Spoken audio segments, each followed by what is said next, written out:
আজকে বাড়িতে বানিয়েছিলাম আলু বিরিয়ানি।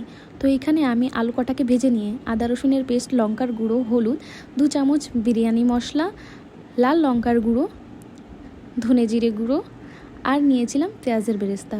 ওর পরে আমি দিয়ে দিয়েছি বিরিয়ানি এসেন্স 2-3 ফোঁটা। তারপরে আমি দইটাকে দিয়ে এটাকে ভালো করে ম্যারিনেট করে নেব। আমি যেহেতু নুন দিতে ভুলে গেছিলাম, তো আমি নুন দেওয়ার পরেই আবার আধ ঘন্টার জন্য এটাকে ম্যারিনেট করে রেখে দিয়েছি।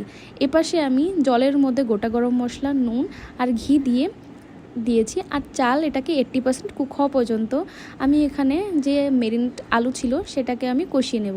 আলুটা জল দিয়ে কষাচ্ছি যাতে আলুটা খুব ভালো করে গলে যায়। 80% কুক রাইস আমি এখানে দিয়ে দিচ্ছি।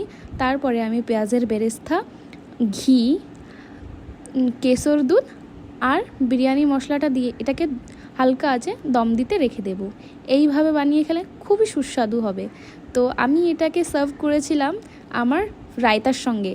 তো ফলো ফর মোর।